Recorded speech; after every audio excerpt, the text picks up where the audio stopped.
edges like that. So I got a lot of hate early on in my career when I first came to Twitter because I was leaking edges. Like I was like streaming live arbitrage, calling it an infinite money glitch on Twitter. And all these pros are like, what the fuck are you doing, dude? Like that's their livelihood. That's their livelihood. And I had a full-time job. I was just loving life, you know? So it is what it is, right?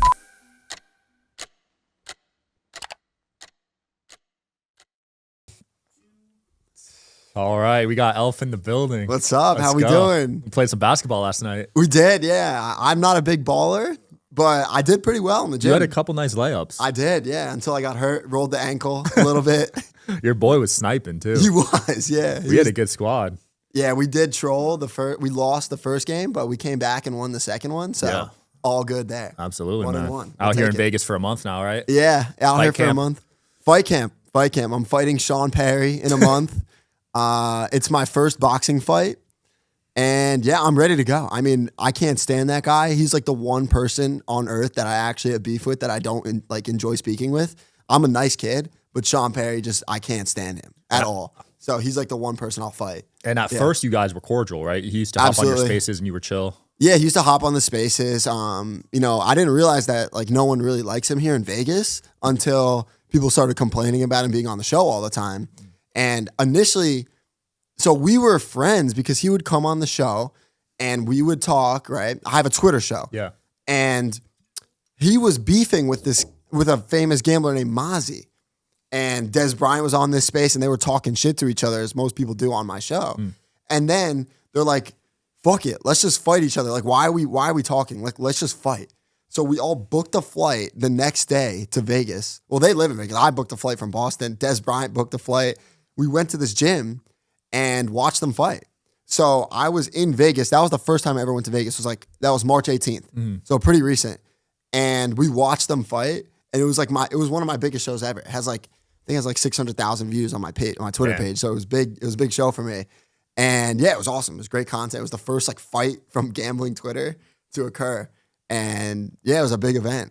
Who do you think won that fight? I mean, Perry won for sure. I mean, Mozzie, there are some memes of him stuck in between the ring and the wall. I've never seen anything like it. I'll give Perry his flowers. He won that fight.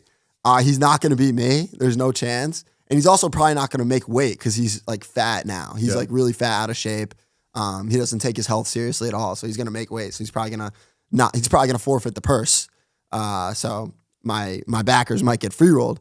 But he won the fight against Mozzie. So yeah. His shirtless videos are wild. Yeah. The shirtless, I don't know why he posts shirtless videos. And my least favorite ones are the one in his spandex where you can see his camel toe. If I have to see one more camel toe photo of Sean Perry, I think I'm going to kill myself. I can't do it. Yeah. It's awful. When did the actual beef start? Was it after the Mozzie fight? It was after the Mozzie fight. I mean, we were cool. You know, he was putting me up in the Rio. He sponsored one of my shows for $10,000. He gave me cash. We gambled it on a show and I made 1.5K with the 10K. You know, he was fine. We were cool. And they're trying to rematch, right? For 500K. And Perry wants him to sign a contract and do all this stuff official. Mozzie doesn't want to do any of that. He wants to bring 500K to the gym. So they're kind of both avoiding each other. Perry's sign the contract. Mozzie's bring the cash. And I'm the host of the show, right? And it's all going down on my show. So I'm trying to mediate this mess. And Perry keeps talking over everyone. He's talking over Des Bryant. He's talking over Mozzie. And no one else can get a word in. So I kicked him from the space temporarily. And then once I did that, he just crashed out on me on Twitter. He's like, this little boy Elf is a clown. I made him, which is just not true at all. He's delusional. He thinks he makes everyone he interacts with. My show was fine before him. He's just so disrespectful to me on Twitter. And he's just talking shit. And I start firing back. And he doesn't know how to with him, it's either you're his friend or you're his enemy. So once I was his friend, and then I kicked him from the space so other people can speak. Now I'm his enemy. And we called on the phone, and there's videos being leaked of him and stuff like that. He's like, "Do you know anything about these?" I was like, "No, I don't." And then we started fighting on the phone for an hour. And I was like, "Fuck you, dude. Let's just fight. Let's just hop in the ring. You know what I mean? You and Mozzie did it. Let's do it." And he said he's down. So I'm training now. I'm training with the number 14 fighter in the U.S., Angel Barrientos, for the bantamweight. He's training me. I got some good training. I got a good work ethic. If we fought tomorrow, Sean would kill me. but we're fighting in a month, so he's fucked. Long work weeks and busy weekends can leave you feeling and looking depleted. That's where Prolon comes in. Their 5-day fasting mimicking diet is backed by science and works at the cellular level to rejuvenate your body from the inside out. And now, Prolon is leveling up with the all-new next-gen 5-day program, offering cleaner ingredients, better flavor, and even more convenience. Their plant-based program features ready-to-eat soups, snacks, and teas that nourish your body while keeping it at a fasting state, activating powerful cellular repair and renewal. I did the 5-day program and I felt so much better. Now I can't wait to try Prolon Next Gen and keep the momentum going. Right now, Prolon is giving Digital Social Hour listeners 15% off site-wide plus $40 bonus gift when you subscribe to their 5-day program. Go to prolonlife.com/DSH. That's PROLONLIFE.com/DSH to claim your offer today. Yeah, because he's got weight on you, right? He's got weight on me. He's got experience on me.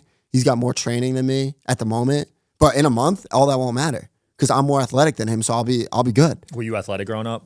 I was. Yeah, I played academy soccer on like the top New York team called New York Soccer Club. Damn. So a few of my teammates are now professional players. Like the Sands twins, I played with them. Dante Polvara plays in Europe. These are my teammates. You had good cardio. Great cardio. Yeah, and boxing's all cardio. But it's a different type of cardio than soccer. Right. Very, very different. Because, you get hit in the face, your cardio drops like half. You know what I mean? You're like, oh, I got a minor concussion now.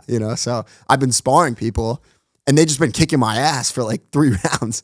And I'm like, wow, like that hurt. You know what I mean? Yeah. But it's all part of the game. Like I was talking to my coach, and he's like, it's like touching a hot stove. If you touch the hot stove once, you're not going to do it again. Right? So that's the idea. You spar, you get hit, you learn, rinse and repeat. Everyone's calling him out now. I wonder if he'll fight you and fight others. I don't know what the deal is. Everyone wants to fight him. No one likes this guy at all. Like literally everyone wants to fight him, but they got to wait their turn after me. You know what I mean? So you're up first for sure? I'm next, yeah. Unless Mozzie wants to fight like before our fight, then he's got all reign. But they want to do it for $500K.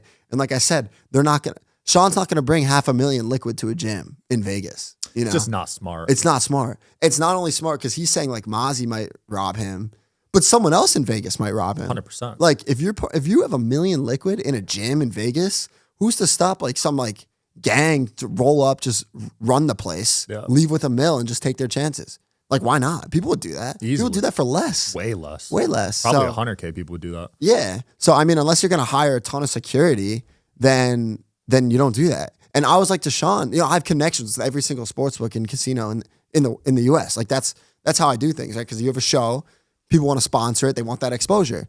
So I have good relationships with a lot of casinos. Mm-hmm. So I was like, okay, if you want, we could do. I'm just bouncing ideas. I'm like, if you want, we can bring the $500K to Circa or something like that, put it in the booth, and the winner can walk away with it. You know what I mean? Like get Benson involved.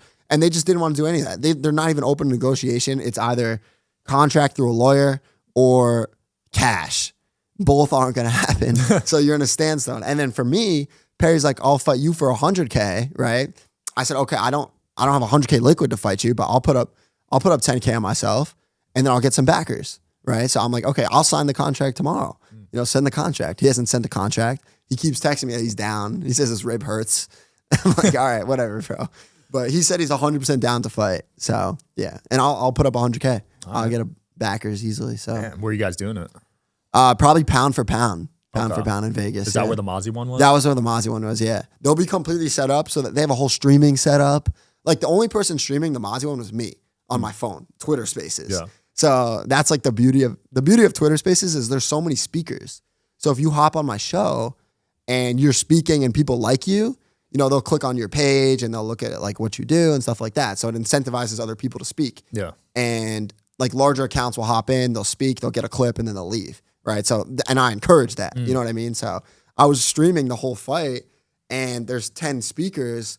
We have like full commentary almost and a stream of the fight without just on my phone. You know what I mean? So I was the only one streaming it. And then there was stuff on YouTube, TikTok afterwards. But live, I was the only person streaming it. For my fight, there'll be like a live stream, like a proper one. I'm getting commentators. Yeah. Like you should get Kick or Rumble involved or something. Yeah, I'm down. I mean, we'll see what we can do with the sponsors. Right? I mean, you have good connects. But I'm getting Jeff Nadeau to commentate, like Nice. former Barstool guy. There's this guy, The Beak, who comes on my show all the time. He's got like a funny voice. He's going to commentate. So we're going to make it a spectacle. That'll be cool. You know, it'll be fun, but you know, I'm taking this very serious. You know? Now, how'd you grow your Twitter? Because you quit your job 2 months ago. Yeah, So I it's quit all my job. fast, right? Yeah, and I had a good job. So I was an actuary.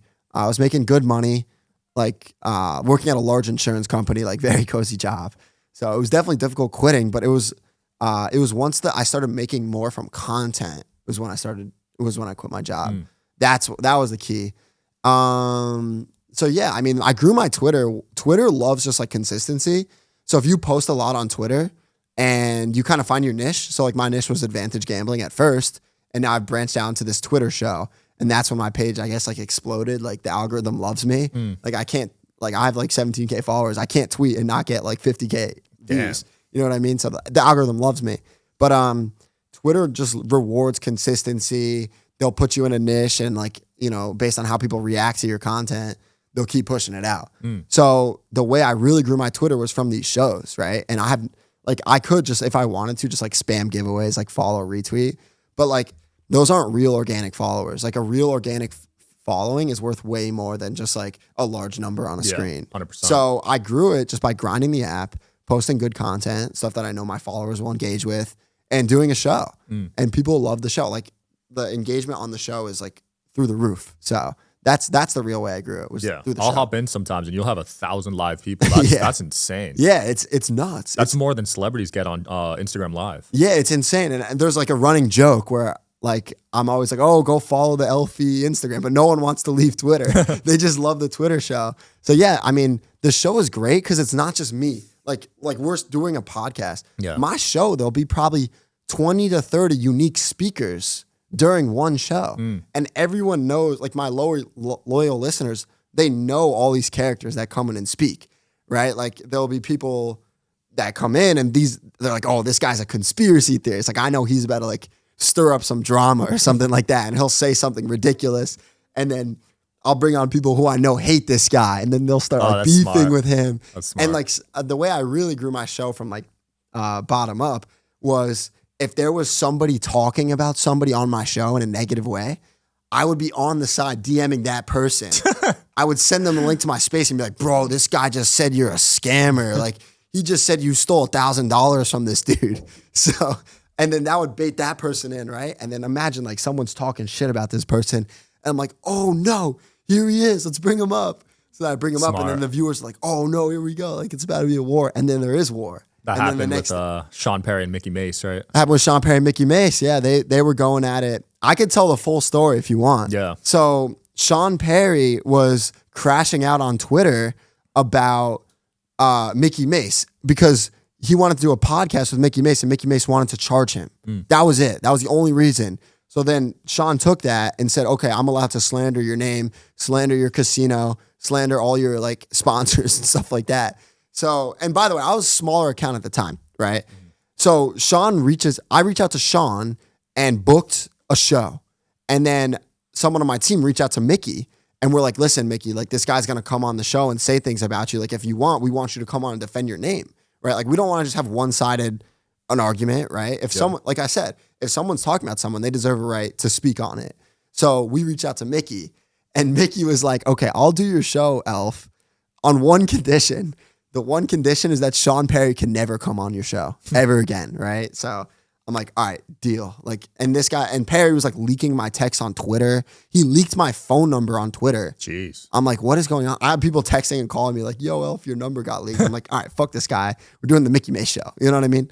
So, and I'm not on good terms with Sean Perry at this time. So this is not the first time I've beefed with him now. Mickey Mace comes on the show. Great show. Electric show. The guy's like, amazing to listen to, telling crazy stories about like peeing in girls' mouths. Like my viewers loved it. And then he leaves and we're still live, right? And I had 1,500 people live on that show. Book It with Trent's on the show. Jack Mack from Barstool's on the show. Jeff Nadeau's there. And we have like a few sharps as well because, you know, I'm a sharp gambler. And Book It with Trent with 300,000 followers gets a call from Perry. And he's like, I'm on the phone with a red hot Sean Perry. We need to bring him on the show. And I'm like, no, I can't. Like I gave Mickey my word. You know what I mean? And there's 1,500 people watching my show, like my loyal listeners. And Trent goes, okay, if you don't do the show, I'm going to do the show with Perry. And I'm like, and he's like, I want to borrow Jack Mac, Nadu, and Man in the Vig. And all of them said they're down. So I'm like, oh my God, like, do I literally risk losing my whole show right now? Or do I break my word to Mickey Mace? You know what I mean? Then and keep in mind, Mickey was so respectful, so nice, gave me an opportunity and came on my show. He's much bigger than me. So I let Perry on. And I left the room. I wasn't even involved with it. I just let them all go at it. I was like ashamed of myself almost, like, for letting him on. But it was like, I'm not justifying it because I did break my word to Mickey, but it was like, in my opinion, it was like survival of the show versus like my word. So I was like backed into a corner. Like, you're risking losing your entire cast. You can't do that. So that was the only time I broke my word. And that was the Mickey Mace story of how, you know, we're not on good terms at the moment. Yeah. So yeah, it kind of sucks. That's when the grape allegation started too. That is when the grape allegation started with Sean. And the next day, Mickey came back and made Sean address those grape allegations. And he said he wasn't even aware of any of them and took a lie detector test about it. And yeah, that's all I'll say about that. It's yeah. There's nothing else for me to say, really. And that was the first defamation case you got hit with? No, that was the second. So I was threatened to be sued for defamation if I was going for slander defamation by Sean if I released the episode with this girl. I was going to bring the girl on, Mickey Mace back on, and I called my lawyer and I was like, am I allowed to do this episode? Because she doesn't have a police report. There's no like factual basis to her. Whether the claim is true or not, it doesn't matter. Like she can come on and tell the complete truth. If she doesn't have a police report, unfortunately, like I'll get sued. So that's what my attorney said. Wow. And Sean is texting me. He's like, if you do the show tonight, I'm suing the fuck out of you. And he's serious. Like he has the money to do it. Like I don't have the money to compete with him in a lawsuit. Yeah. So my attorney's like, I was like, can I get sued for this? Like, I'm not even the one saying anything. He's like, it's not a matter of can you get sued. He's like, you will get sued. And he's like, where do you live? And I was like, Boston. And he's like, oh, you're not even in the state. Like they won't even like that. You know what I mean? So you'll be like an underdog. And I'm like, oh, I can't do this. So I pulled the plug. And then Mickey was messaging me like, oh, you're a pussy for that. Like your lawyer's an idiot. Like you should have done the show, you know? And Jeff Nadeau is making the point of like in content, sometimes it's better to be getting sued for something like this because it's like content. Yeah. And I'm like, yeah, but I can't afford it. You know what I mean? So I didn't do it. And yeah, so that was like the second time Mickey Mason, his eyes, views that I burned him, right? But in my opinion, I protected all of us because now there's no ammunition for a lawsuit if Sean tried. So yeah, that was like, I think that was the second defamation case I was threatened with. The first one was this guy, Cash Out King. He's like the biggest scammer on the internet. He was booking bets back like 3-4 years ago on the Lakers playoff series. Imagine like a team is like minus 600 to win the series. I think they were up 3-1. And he's like, I'll book it at plus 100, Bitcoin only. So everyone starts sending him a ton of money. This is a huge story. Everyone starts sending him a ton of money, right? And he just ran away with all the money. Damn. There was a guy he stole $150,000 from. And he came back to Twitter. He bought this guy Meezy's account. He came back to Twitter and people were like, yo, Elf, he's back on Twitter. Like, get him on the show. It's like, all right, I'm going to get him on the show. So I get him on the show and he admitted to like 6 different federal crimes on the show that he wasn't charged with. And I'm like, what is going on here? Like, what? This guy admitted to illegal bookmaking, scamming, wire fraud, like all on my show, recorded spaces. You know what I mean? And I brought on the guy who he scammed $150,000 from. Wow. And there's like proof of it. And do you know what this Cash Out King guy said? What? He said, if I had $10 million to my name, I wouldn't pay you back a cent. Damn. I was like, what? That's insane. Like this guy did nothing to you. He got scammed by you and you're gonna do him dirty like that. And yeah, this Cash Out King guy's just existing on Twitter. He's still scamming people. That's crazy. I'll get a DM every other week like, oh, this guy tried to scam me or he did scam me for like $3,000. He's got to get caught up one of these days. You would think so, but I mean, like it would have happened by now. Like he lives in a nice gated neighborhood. Like no one's pulling up on him or nothing. Yeah. But apparently people did go to his house after he ran off with all the money he booked. And he moved? No, he still lives there. That's crazy to me. Yeah, the only thing he's been charged with is wire fraud. So he like legally owes someone like $100,000, But now he said on my show, he just keeps nothing in his name anymore. Like if he makes money, it's on his mom's name. That's what a lot of scammers do. Yeah. Then if you go to sue them, you can't collect. You can't collect. Even if you win. So this guy legally owes people like hundreds of thousands of dollars and he's never going to pay them a cent back because his name has no money. And he threatened you with defamation? Yeah, so he told me he threatened me with defamation many times because I would tweet about him and I'm like, this guy's a scammer. And he's like, I'm suing you for defamation. I'm like, do it. I'm like, I needed some new toilet paper. So send me the lawsuit. Like it'd be that one I would take, Because he's actually scamming. So he's actually scamming. He's a criminal. No, I didn't say anything defamatory, right? Everything I said was true and factual. So there's no defamation. But with the whole thing with Sean was that this, unfortunately, it's a bad situation, but she doesn't have a police report. Yeah. So I'm not saying like anything. I'm just saying she doesn't have a police report. That's all I'll say. Because it's a sensitive topic. So yeah. And there's been 2 more after Sean? Yeah, I mean, Cash Out Kings threatened me with 2. I've had one where I don't want to name this person because it's like someone I'm close with and they're big in the industry. They by accidentally admitted to a crime that they did. Yeah. So they wanted me to delete the show. I said, no, I'm not deleting the show. I'm not going to do that. And then they threatened me with defamation. I'm like, there's no defamation. It's just you admitting to a crime. Yeah. That's not defamation. So you didn't say anything. Yeah, I didn't say anything. So I'm like, no, I'm not deleting the show. Like imagine you did a podcast with someone and then they told you to delete the podcast. What are you going to tell them? I actually haven't ever done that. Well, I mean, if they do tell you that, you should tell them to fuck off. Yeah, like a couple people have. Yeah. Or like certain parts. For legal reasons, I'll do it. But other than that, I won't. Okay. And if there is legal reason, then you would do it. But if there's no legal reason, you're not going to do it. Because if you said it, I mean, it's fair game. Yeah, as they said it. Nothing like... It's a recorded spaces. Like the odds something actually happens are so low. Yeah. You know what I mean? So the person's fine. But yeah, those are the 4. So Cash Out King threatened me twice, Sean Perry, and then one person that I won't name, but they admitted to like a crime. They told me to delete it. I said no. Damn. Then there's the threat. Dude, and that's impressive because you're only a year in and you're good. Not even a year, 3 months in. I mean, if you watch my show and you see how much beef there is on the show, you kind of understand like why I'm always in some heat. You know what I mean? So, you're getting 1 a month. Yeah, I'm having one a month pretty much. So do you have anxiety? Like how are you dealing with all that? I don't know. I'm a pretty calm person, I would say. Really? But I do get heated sometimes on my show. Yeah. The first time I got threatened with the lawsuit was Cash Out King, and there was no basis to it at all. Right? Like literally none. Like this guy just admitted to crimes and said he was going to sue me. I was nervous. I was like, wow, this is like yeah, the first lawsuit's the worst. Yeah. I was like, this is real now. You know what I mean? And I gotta like it's crazy to say, but I have like a big platform now where I can like influence a lot if I'm pushing an agenda. Yeah. So I got to be careful with these things. But that was the first time. And then luckily I got people in my corner. So they were telling me like, you're fine. Like we'll take it. If anything happened, like it'll be okay. Yeah. Right. So that calmed me down. And I was like talking it over on my show. So like to Jeff Nadeau's point of like, oh, it's content. We spent an episode talking about like if this guy could sue me for like what he said on the last episode. Bro, my first lawsuit, I couldn't leave my room for 2 months. Really? Like I was shitting myself. Yeah, it's scary. It's super I didn't scary. even have a lawsuit. I've had threats of lawsuits. Yeah. I'm sure one will come and I'm not looking forward to it. But yeah, I'm trying to avoid it. Well, as long as you stay neutral, I think you'll be good. Yeah, okay. That's the idea. That's my goal as the host, is to stay neutral but stir up the pot between the characters. Right. Like get other people to beef.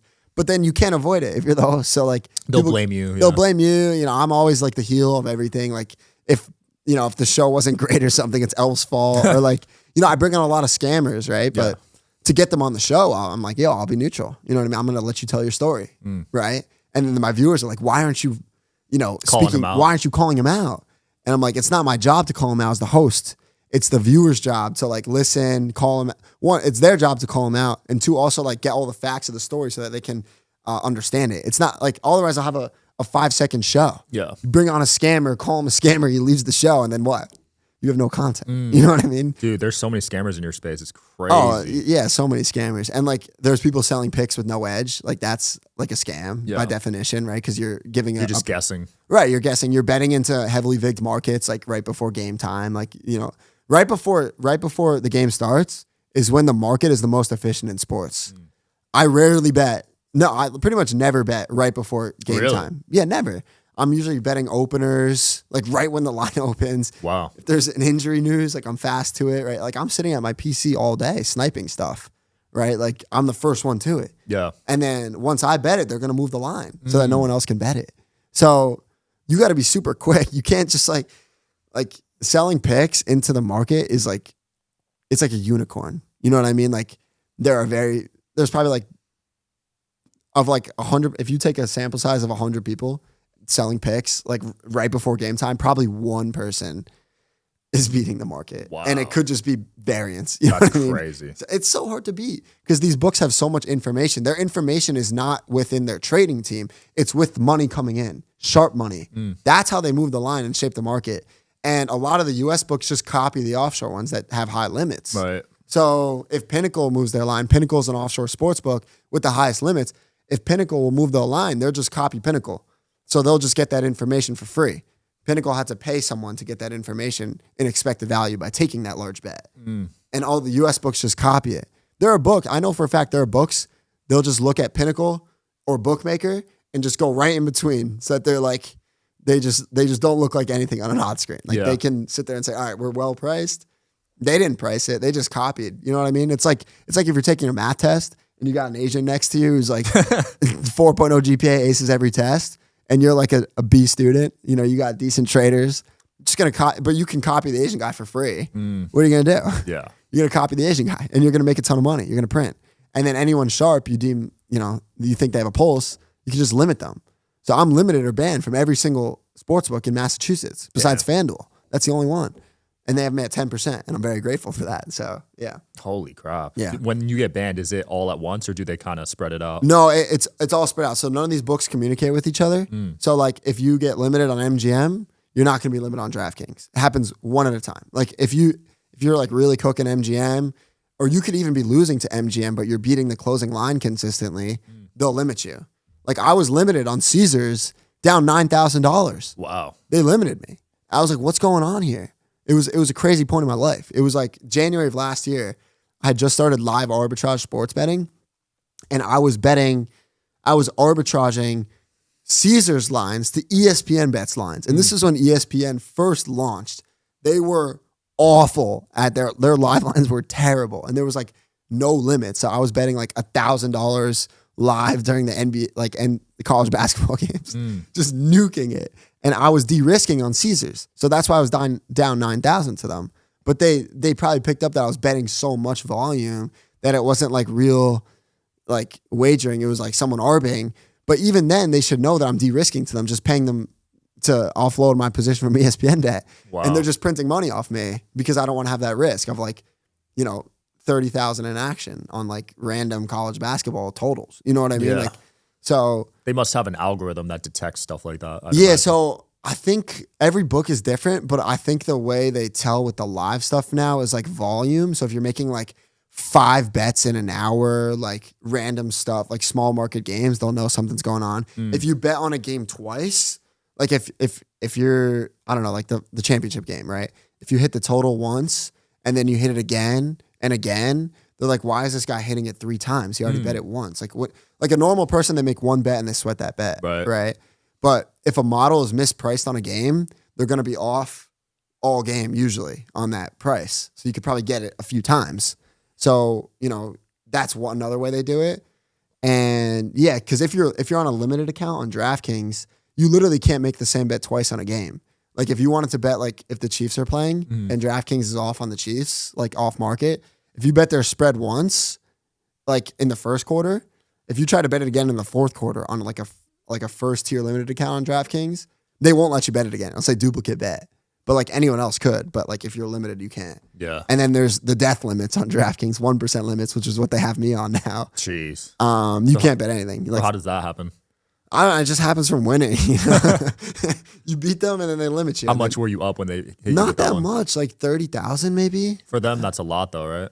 Not really. For DraftKings, you know, not a lot at all. Well, they're used to everyone losing, I'd imagine. So if you're up 30K, they're like, what's going on here? Right. 30K with a very large sample size of bets, I think is the key thing. Yeah. So they know like, okay, this guy, like you can't beat this guy. And like I was just grinding out like $100 bets, right? Just like, I made like 30,000 bets last year. Holy crap. Yeah. Just that's like 100 a day? 3,000? 30,000 bets? Yeah. 100 a day. At least, and there are some days, and like NFL days, when there's NFL, NBA, and like hockey. Some days I'd have like 700 bets on the day. Just literally on my PC all day, just sniping stuff. Dude, that's it's like the best insane. days ever. Yeah, I love those days. Holy crap. It's so fun. Yeah, like 700 bets a day. But if you think about it though, if you have an edge, why would you make 2 bets a day? You wouldn't. Like all right, like for example, if you're a blackjack card counter, are you going to go into the casino and play one hand and leave? No. You're going to play till they kick you out. It's the same thing with sports. If you had an edge, if you really had an edge, you would grind it out all day. You know what I mean? Yeah. So that's what I do. Has your edge ever got caught? Like, has someone ever patched it? Yeah, so I'll tell a crazy story. So FanDuel in March, I made $70,000 on FanDuel in 1 month in March. It was the most ridiculous edge. I didn't find it. A guy named NBA Greens on Twitter, his name is Brett Feinstein, he found it and told me about it. It was a substitution angle. And I can say this now because it's dead. So if you try to do it, sorry, it doesn't work anymore. But let's say LeBron is playing, right? And at the end of the first quarter, his line's 23. He gets subbed out in like the first quarter, he'll get subbed back in like right before the first quarter ends or something. If you take his under 23 and a half, while he's on the bench, his line would drop to 20 or even 19. So you would take his over before he came back in. And right when he comes back in, it's going to pop back up to 23. So you would take his under when he gets subbed out, take his over before he got subbed back in. And we were getting 3-4 point middles on every single player in the NBA, paying -110 each side. Damn. And I was wagering like 1.2K on these bets on every single player. And it was such a low variance strategy. I was just printing money every day on FanDuel. It was like amazing. Yeah, so I was using like 10% account, just printing money every day. And at the end of the month, we were making so much money. And the main reason why we got caught was because too many people found out about the edge. Everyone was instructed to keep their mouth shut. But you tell one person, that person will tell one friend that they know will keep their mouth shut. And then that one person will tell one person, Yeah. So, and too many people found out with money. That was the issue. So like, there was like 12 of us who all had money who were pounding this edge efficiently, right? So FanDuel, every single time a player would get subbed out, would probably take like $20,000 on an under on a player prop. And they're probably like, what the hell's going on? You know what I mean? So it was, and then all these guys were making so much money. They all took a trip to Arizona in an Airbnb and they were doing like 12 different accounts, FanDuel accounts in the same Airbnb. So, and we're all on a Discord call, right? Like talking, okay, this guy's going to get subbed out. Like we're helping each other, stuff like that. And we knew the rotations like the back of our hand. Every single player in the NBA, we knew when they were going to get subbed out and subbed back in. That's crazy. Yeah. And we'd be on a Discord call, so we'd all be taking the same action. And it was one by one. I called it purge night. One by one, all of our accounts, 1%ed, locked. Like you got contact customer support, you can't log in. I had over $100,000 to my name locked out of FanDuel. Jeez. It was like you said, it was you were locked in your room for 2 weeks. I was so stressed. Like I had like my whole betting bankroll locked out on FanDuel. And it was awful. They thought I was the one in charge too, because I was like the most popular Twitter account of all my friends at the time. They thought I had botted like 7 accounts because we were all hitting the same lines. Oh, they hit you up? No, they didn't hit me up, but I had like a friend who worked for FanDuel at the time telling me these things. And he was vouching for me. He was like, no, they're not botting. Like they just have an edge, right? And this is the edge. And he was telling them. But it takes like a lot to patch like a live player prop system, which they did in the offseason.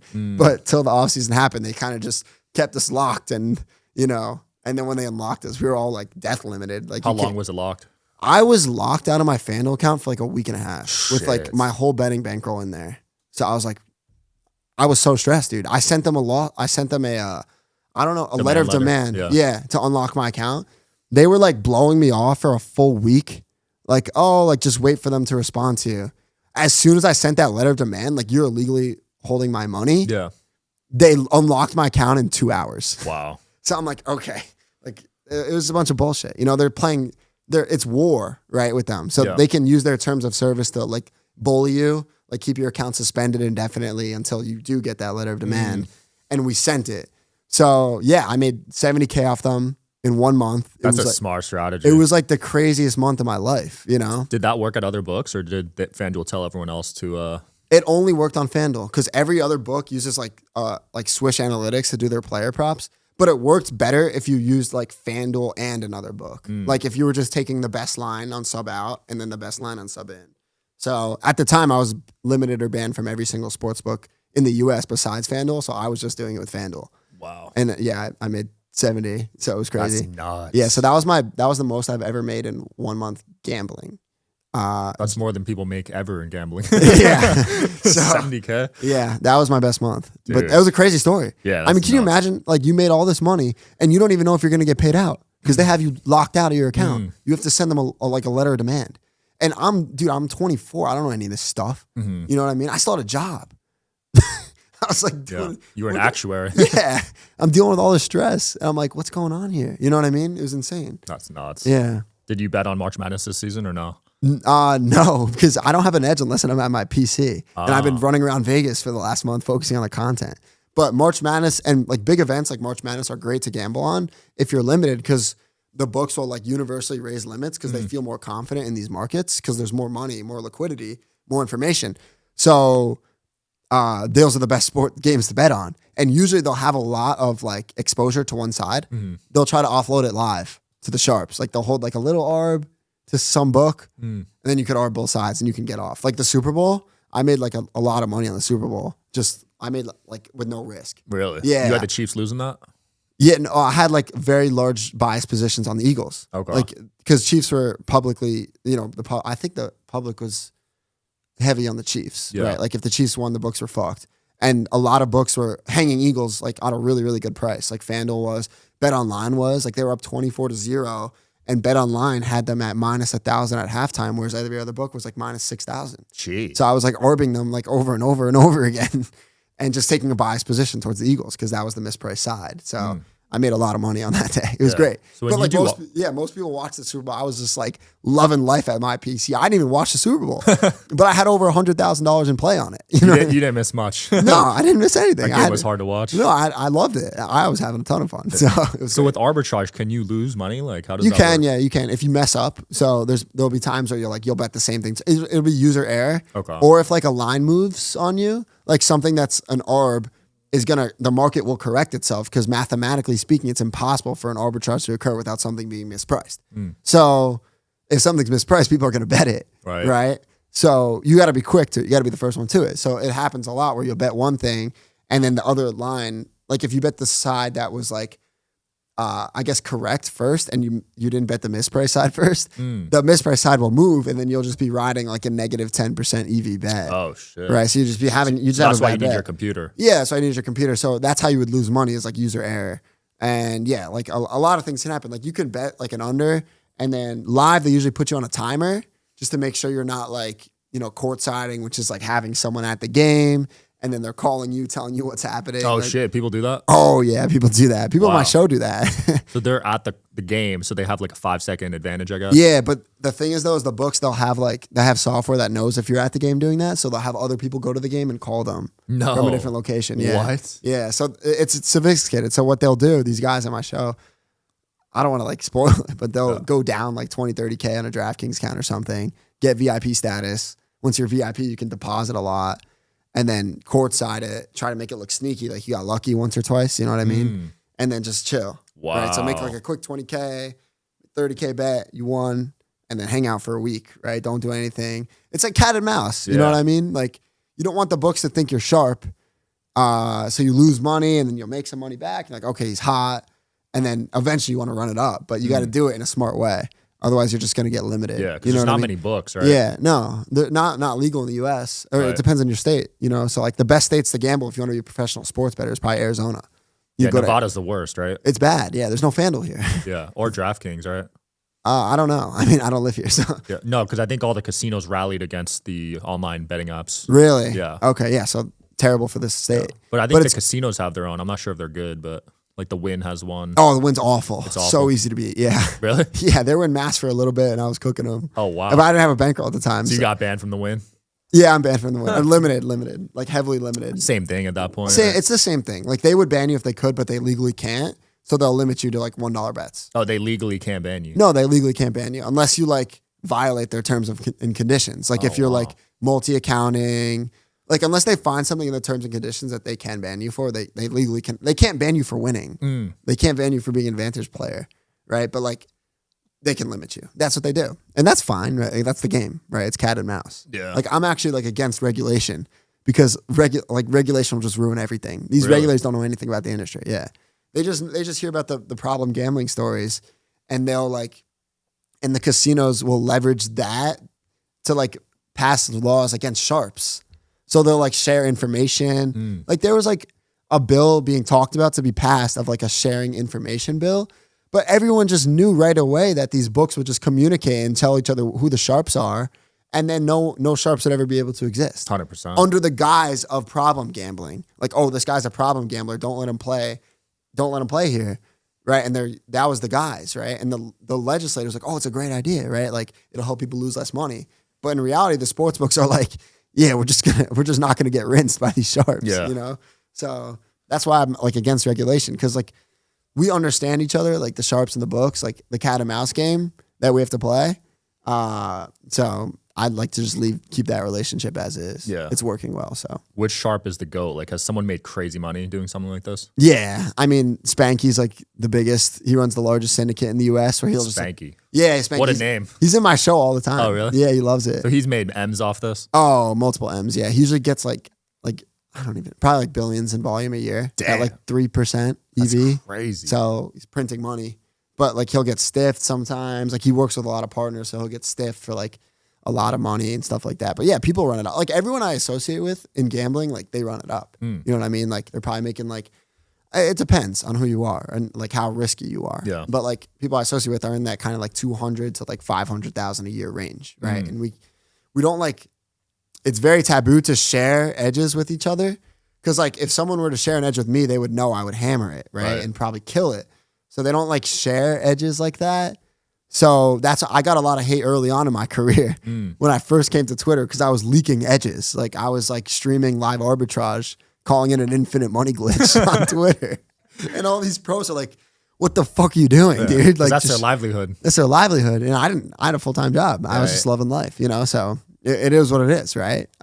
That's impressive that you found these people because there's so much BS in the space. Oh yeah, I mean it's easy to tell. And for me, it's easy to tell like who's a jokester and who's not. I mean, even yesterday you called out someone in front of me. I knew nothing about it, but it was in 5 seconds. I'll tell the story. The guy said he's a baccarat player with an edge. I said, okay, like you know what do you think you're like? What percent ROI do you think you're? No. I said how much do you like? I said what percent ROI do you think your edge is? Right, which is what a normal person would say. And he said, oh, I don't know. I try to make like 500. He said, he didn't say I try to make. He said, I make like 500 to 1,000 a day. And I said, okay, like how much volume do you get? And then he said like $10,000 a day. He bets. I'm like, okay, so you have a 10% baccarat edge? And he's like, yeah. And then immediately I knew right away this guy didn't know what he was talking about. I mean, maybe like it just doesn't exist, a 10% baccarat edge. Like there's no 10% edges in table games in a casino. Unless you're like cheating somehow. Yeah. Right? Like unless you're Phil Ivey. Phil Ivey with edge sorting. Like that was like I think like even higher, like 15 to 20% expected value edge. Yeah, but this guy at Lifetime Fitness did not have a 10% edge. I guarantee it. But yeah, I could like tell him, like I'll ask him like 2 questions and I'll know right away. Yeah, you knew fast. Yeah, I knew right away. I mean, like I said, like I'm a mathematician, so I think about these things in a different way than most people. Right. Right. Like a lot of people view sports as like who won, who didn't. Oh, this team won, it was the right side. Right, like I view things as like, okay, every single sporting event has a theoretical probability of an outcome, right? You're trying to bet on a thing with a better implied probability than the theoretical probability, and that's how you profit long term. That's what the casinos do. Right. So you just want to act as the casino. You want to make good mathematical bets. That's how I view things. Most people view sports as like this is a lock, like this team's gonna win, right? But like there's a price in which you bet on that team and it's not profitable to bet on it anymore. Yeah. Most people view betting emotionally, I feel like. Oh yeah, absolutely. And that's the worst way to do it. Like you'll have a bias towards your hometown team or something like that, but it's actually a good way to prep accounts. Yeah. Like if you want the books to think you're an idiot, just keep firing on your hometown team, hope they get hot like while you bet on it. Once you got like 20 or 30 bets under your belt, then maybe you start sneaking in some EV stuff, like some good stuff. But man, there's a formula behind this. You got to act like you're dumb at first. And you gotta be able to punt some money at first, like make them think you're an idiot. Make some really big parlay bets. Like you got to be comfortable. It doesn't even matter if you win the bet or lose the bet. All that matters is that you made a bad bet. You know what I mean? Like if I came to you and I said, let's flip this coin. If you win, you get $10. If I win, I'll get $5. You're just Right. gonna flip that coin with me all day. Yeah. You know what I mean? So it's the same thing with the casinos. You'll just make dumb parlay bets and then you can start firing a little bit. But it's a little more complicated than that. Yeah. Do you do any parlays, or is the odds just terrible? No. I mean, I'll do parlays if there's like a parlay boost, like a token or something like that. You can get an edge if they give you like a parlay token, like no sweat bet or something. But besides that, no. Like you could parlay like 2 expected value bets together, and then it's good. But no, I don't do any parlays. I just fire straights all day. Mathematically, it doesn't make sense, right? No, it makes sense mathematically if the bets within the parlay are mathematically profitable, and then you could parlay them. Or you can make negative expected value bets with correlation to each other. So there was a big edge on prizepicks, which is patched now, where people would just take like the quarterbacks overs and the number 1 and 2 receivers overs and correlate the parlay, and then take the opposing quarterbacks overs. Because if it's a high-scoring NFL game, it's going to be a high-scoring NFL game, right? Everyone's going to go over. So there's correlation. But independently, each one of those bets was bad. But when you correlate them, it was good. Okay. So you can't always say parlays are bad. Parlays are good. If you can like correlate them properly, they'll be good. But to most people, parlays are bad. Yeah. If you're just going to degenerately gamble, just do straights. Yeah. And just find the best price.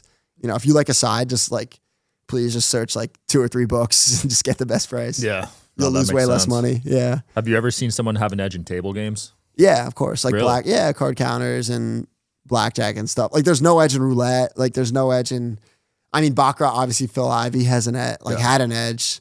Me personally, I don't like do any table. Like I said, I'm at my PC like all day, just chilling. I love it. But table game edges are like hard to find. There's a lot of slot edges. Did you know that? I did. Yeah. Vegas Matt's told me about a few of those. Yeah, slot hustlers. I've never seen it in person, but I get the idea of like people will run up a machine. Yeah. And it's a specific machine, right? Yeah, specific machines are good and profitable. But even if you do the math, like I know a guy in Vegas that does it. He walks to every casino every day. He only makes like $500 a day. Really? $500 a day is good though. Yeah, but he's spending all day, bro. Really? 12 hours. Really? Yeah. Okay, so I feel like the hourly on that's just like $40 an hour. Yeah. Yeah. I guess for some people it's whatever. But it's like for some people, would you rather work a 9 to 5 or grind slots all day? Yeah. Like he's probably addicted to the slots, so he's fine with doing it. Because slots are addictive. It's very addictive. I know some advantage gamblers who are great sports bettors who will make a lot of money sports betting and then blow it that same night on slots. Really? Oh, that's stupid. It's stupid. I feel so bad. It was actually the guy who got me into like arbing. Damn. Yeah, he was. Slots are the worst odds. Yeah, but they're just so addictive. It just catches you. Really? Yeah, it's the way they design the slots with the noises and the colors and stuff. They literally design it to be addictive. Like they study brain patterns and stuff like that. Yeah. For me, I just wouldn't get it. Right? Like you say, I don't get it. But you're too logical. You're too mathematical. Yeah, I think that's that. Right. But like most people don't. They just fall into that trap. Right. Yeah. And that's kind of like I don't know. That's the nature of the industry, right? Like if you are going to be an advantage gambler, then you have to be okay with people losing money. Otherwise, you can't win, which is why I don't educate people anymore or teach anyone. Yeah. You don't sell your picks? No, I can't sell my picks because no one would ever be able to get them. Really? The line would move. Yeah. I'll bet something and 2 seconds later, the line's gone. Damn, it moves that fast? Yeah. They move in a second. They have FanDuel has my account flagged. Holy like this is crap. Elf's account. So they'll literally just see it on their chart. Like they will traders will filter to the sharps live during the game or pre-match. Or if you're maxing something, like if you're only allowed to bet $1,000 on something and you bet $1,000, they're like, okay, so this is wrong. Let's move this. So if you're gonna bet something and you're sending it out to your clients and the line didn't move, then it's a bad sign. That's crazy. Probably means it wasn't a good bet. I didn't know they moved that quick. It moves in very fast. Yeah, because with stocks, you could copy Nancy Pelosi's trades and stuff. But the line doesn't move as fast. Right, because you could actually make money copying insider trading. Yeah, you can. But that's a way more liquid market. You got to think each market you're betting on. Like if you're betting on an NBA player prop, there might only be $10,000 bet on that one, right? And then you're $1,000 of it. You're 10% of the market. Right. You know what I mean? So it's a stock has hundreds, millions and billions traded on it. Billions, depends on the stock, but a lot traded on it. So they're so liquid. If you want to throw 10,000 on it, it's not going to move the price, right? If you throw 10,000 on a game, it'll move the line, right? So yeah. Do you do a lot of degen side bets and stuff? No, never.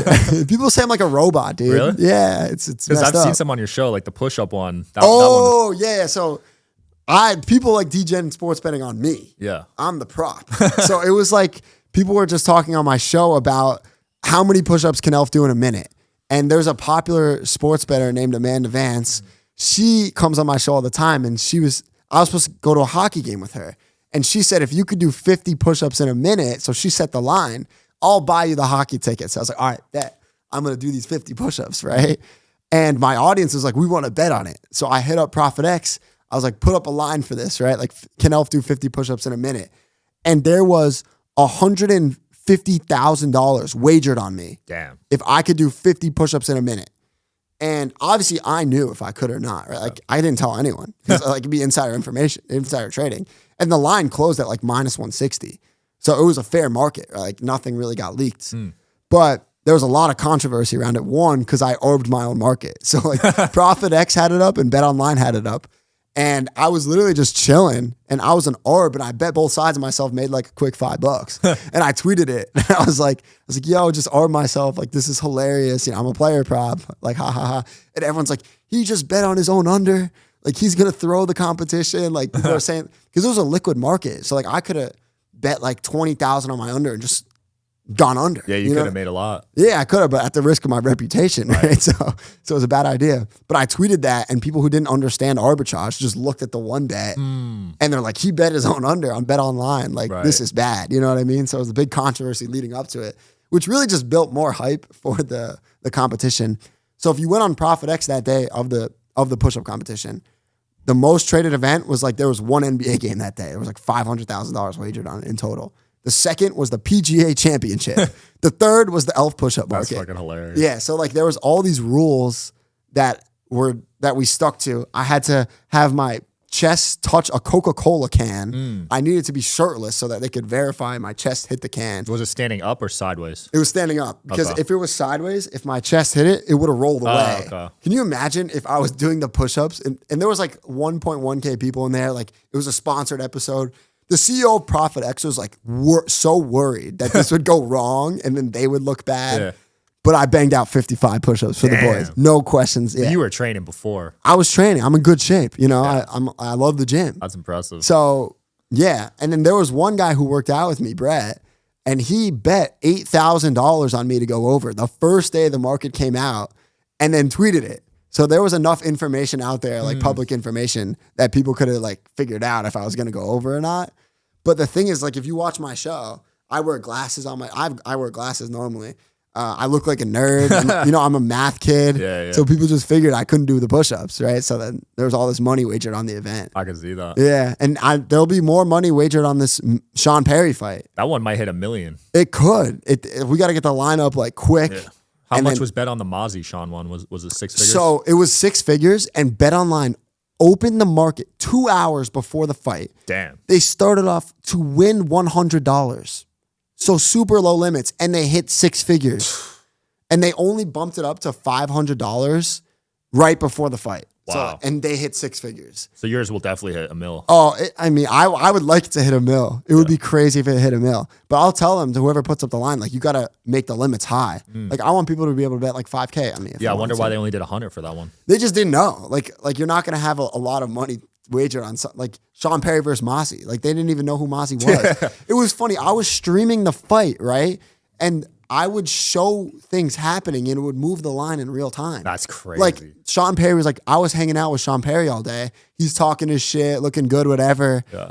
The line's like minus 250 Sean Perry. Mozzie comes to the gym in a Lamborghini, gets right in Sean's face, tells him in front of the live that he's going to kill him and he can't wait to knock him the fuck out.